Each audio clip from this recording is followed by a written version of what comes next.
Hey guys, it's I'm Cookies here, and we have some Modern Warfare 2. Surprisingly, this game is very old, as of course, as you know, people can and slash kind of will deduce that this game is extremely old. And right now, I'm kind of just doing this video as to a little bit of an idea I had, and I think this idea is going to be pretty cool. So, what I'm doing, as you saw in the title, this series, this is going to be a short excuse me, if I can talk correctly. It's going to be a 7-video series, 1 video a day. It's called Let's Talk Modern Warfare 3. Now, with Infinity Ward and E3 just happening, so we kind of had some idea of what's going on with the gameplay and all that other random crap. This is gonna be a place of my thoughts on what Modern Warfare 3 should be, as also maybe your thoughts. So for the first 2 to 3 vids, I'm going to allow either in the comments and stuff, if you want to ask questions, it's open to questions. I'll take every single question you guys have, and if I can answer them, I will answer them in the following videos. If not, then I'll just talk about other things. And if you guys don't want ask any questions, it's perfectly cool with me. And that means there's more time for me to talk about what I believe, what I want in this gameplay, in this new game, what I think should happen, and also just in overall like game etiquette and all that other stuff. And so pretty much with what happened at E3, we had a lot of coverage. We just had what was the story, and I think that is what Call of Duty they usually do. They don't really talk about. Of all of you COD guys out there, I know the staple for Call of Duty is going to be what I would consider Call of Duty 3 is multiplayer. All the guys at E3, they're just like, oh hey, I want to see multiplayer. Where's the multiplayer? Most of the time you hear 402, he's just like, hey, what's going on with multiplayer, what's going to be the new weapons, all that other stuff. And pretty much, I think what they're doing is kind of playing it close to the chest. They really don't want to reveal anything right now. They don't want to say, oh, here's what it is, and here, this is going to be in the game, this is also going to be in the game. All that stuff. They don't really want to let this cat out of the bag just yet for this game. Hold on a second, take a drink. Okay, so with that, there's what we know is so far from the E3 coverage. Now, this video will just be about E3 coverage and what we kind of know. What we know is story. So we do know that a new faction added is Delta Force. This is a global conflict. If you've seen the interview for Machinima, or you've seen kind of the trailers for it, this is going to be a huge conflict. This is going to happen all across the world. It seems like it's going to be in Africa, the Himalayas, Russia. It's going to happen in the United States. It's going to happen in England. It's going to happen all over Europe. This is. In the trailer, you see it before it switches to the logo switches to Modern Warfare 3. It says World War 3, and truly, this is the Third World War, the kind of game. We've dealt with enough of the Second World War that I think it's kind of a brilliant play on their part with the title. How it said World War 3, and then it flipped over, it says Modern Warfare 3. I think that's a great kind of. I think that's a really good kind of play on it. And this really is the story. It looks like this really is, a global conflict. This is something that's, affecting the world. And, Soap and Price are indeed, fugitives. They are wanted. They are wanted by Interpol. There is a leaked fake Time magazine article. If you pre-order Call of Duty Modern Warfare 3, it's an incentive, which I actually am going to pre-order because I do enjoy Call of Duty. It is a game I do enjoy. I always have since Call of Duty 2, so I will get it. I think the Time magazine thing will be pretty cool to have because I've been following. I love the Modern Warfare story, and it's a brilliant story. It's a greatly well written. It is Call of Duty kind of simple. It's got their stealth moments. It's got your all that stuff, but the story behind it is awesome. And Zakhaev and Makarov, it's all pretty cool. So. you get a Time magazine fake article. Like, this is the first time Time has ever done something like this. So you get this fake article about what kind of like the you know, world at the brink of war, and then on the top you see a picture of Soap and Price, and it says Interpol's Most Wanted.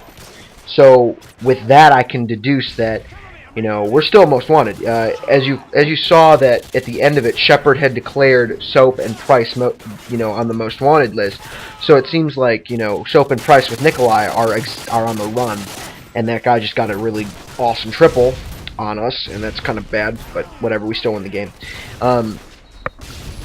With that, and it's got a picture of New York City in ruins, and it says, you know, the world in ruins. You know, the world is on the brink of war.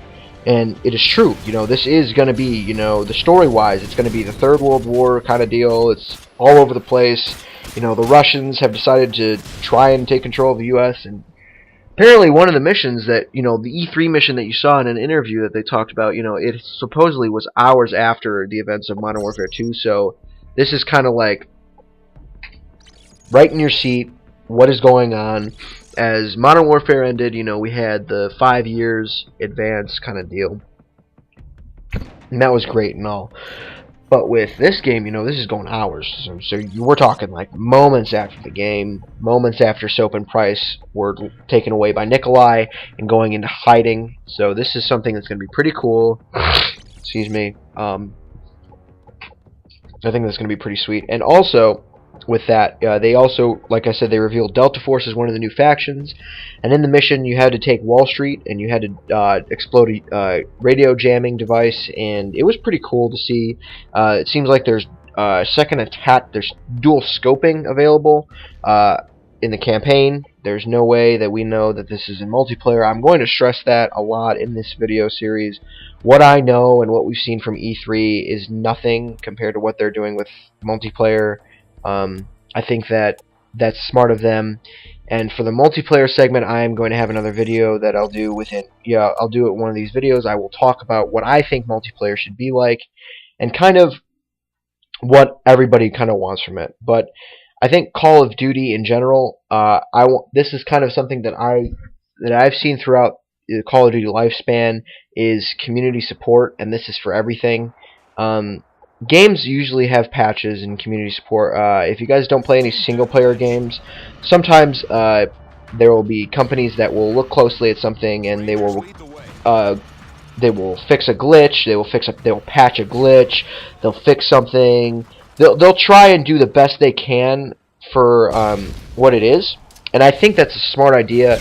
I mean, I'm an avid player of Elder Scrolls 4 Oblivion, and with that,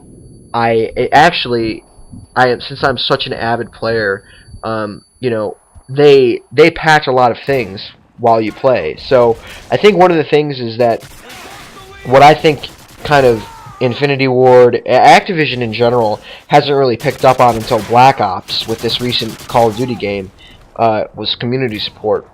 And I think that with Infinity Ward, what they stated at E3, they haven't said anything about multiplayer, but they did say, you know, we are listening to the YouTube commentators, we are listening to what they say, you know, One Man Army's gone, Commando, they're talking about things, they're really paying attention to what we say, and I think that just means that more and more we have a voice.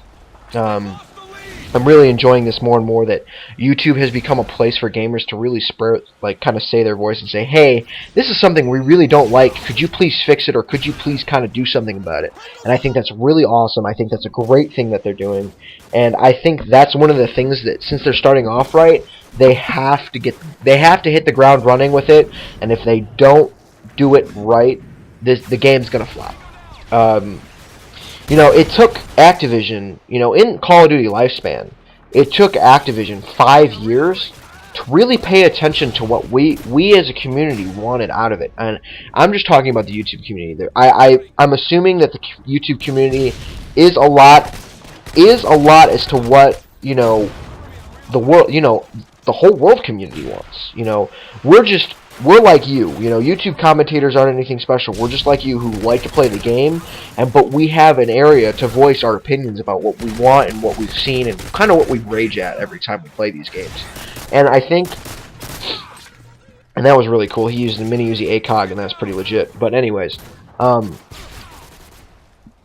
what I was trying to say is, with this, one of the things that they have to do, and it sounds like they're doing it right. And when in the Machinima interview, they were talking about how they've watched all the YouTube commentators, and they're like, yeah, we've heard them all. We've heard what they want, and I think that that's something that's really good. I really believe that something like that is, if they start it off right, if they do it correctly, if they show us that they're willing to listen to what we have to say and kind of support us as the gamers, we're supporting them with buying their game and filling their pockets, an ability to either feed the greediness, and this is my opinion, frankly, this is my frank opinion, the greediness of Activision, and also to fill the money quota for them to make another Call of Duty.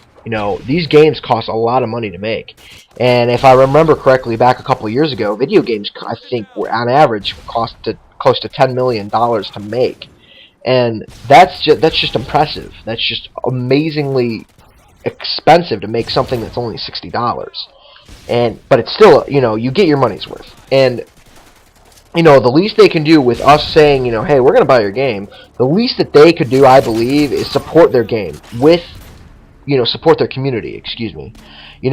I think that they should truly start to support the people that we as gamers need to, we truly should have that support, that kind of bare common knowledge that, we are supported, we are, taken care of, we are, these people that are valued by, we're valued customers. I'll put it that way. We're valued customers, and that's a great thing. And I think that's one of the things that they haven't done correctly since, until Black Ops. Black Ops has seen some of the best community management that I've seen in any Call of Duty game. JD is doing a fantastic job listening to the community, doing what's right, and just also in general, just kind of making the name of either Activision and Treyarch just look really good. I applaud him.